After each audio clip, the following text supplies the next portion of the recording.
So we talk about worker shortages a lot, but one position in particular is pretty difficult to fill right now. Lifeguards. The city of Niagara Falls, among a lot of other pool operators, has been trying to find lifeguards. The plan there is to open pools and splash pads on June 30th, but that won't be possible without finding those workers. Now, the city will pay $15 an hour. You have to be 16 or older, and you have to be certified. However, the Falls will refund the $50 fee for people who complete that training and then get hired on as a lifeguard. So let's discuss that right now with Niagara Falls Mayor Robert Rustino, who joins us live. Mayor, it's great to have you on. And first of all, I know that your pools have been closed the past couple of years, pandemic related problems associated with it. Tell me about the work that's been done there. A lot of money, right, spent to get everything ready, and what the plan is and what you need to do to get things open by June. Thank you. It's good to be with you. Yeah, we have committed a little over $1 million to improve the 3 pools that are in our community, as well as 2 splash pads. One is actually going to be constructed.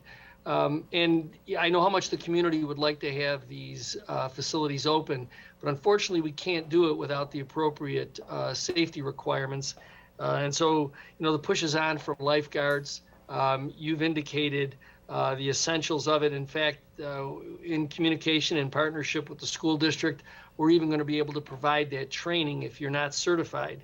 But again, it's just trying to get 16-year-olds and older to be interested in helping out their community and getting these pools and splash pads open.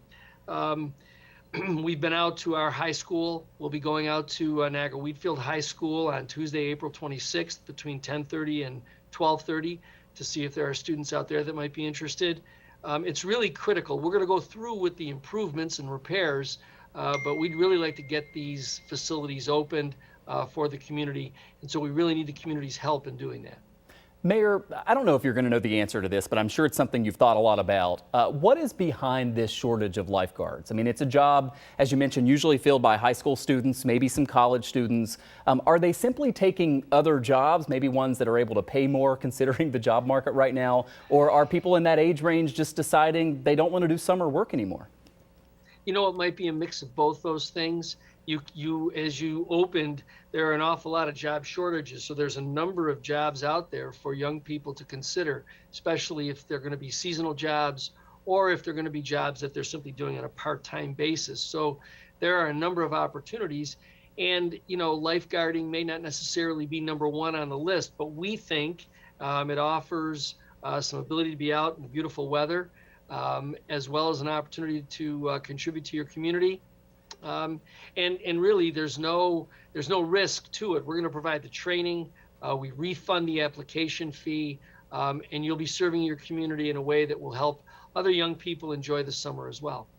You mentioned that you're going to be going to some of these high schools. I wonder if you can elaborate a little more on the outreach effort. I imagine that you're telling them, it's $15 an hour. That's better than minimum wage, right? You're going to be out in the sun most of the days. So I wonder about, how you're trying to go out there and convince people to take this job. And then on the flip side, what's going to happen if you can't get the positions filled? I mean, do you just have pools open fewer hours? Are there contingency plans for that? Yeah, our outreach is really going far and wide. We have spoken to local community groups to get it out into their members. We have spoken with local churches to talk to their members about the possibility of coming on board. So what we've done is we've really tried to cover the city from end to end with regard to opportunities to get this message out there. We've had some great help from local media, and thank you again for this opportunity to get the message out there that the community wants to enjoy these facilities, and we need the community's help. What will happen if we don't get sufficient numbers? Well, a couple of things. We'll probably have to retool, depending on how many we do achieve.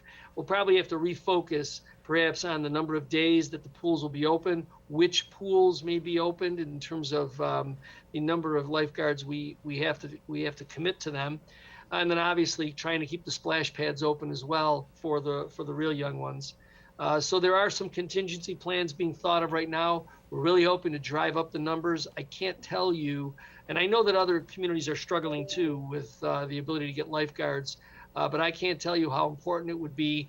And again, the message to our own community here in Niagara Falls, as well as our surrounding towns, if you have a young person, 16 or older, who'd like to be trained, obviously you have to have some desire to be in the water. But if you have those skills, we can train you in the rest of it and get you ready for a summer full of fun at our pools and splash pads. We wish you the best of luck with it. We've been talking with Niagara Falls Mayor Robert Rustino. Thanks for coming on. Good to see you. Thank you. All right. Thank you, everybody, for joining us for the town hall. We'll see you back here tomorrow.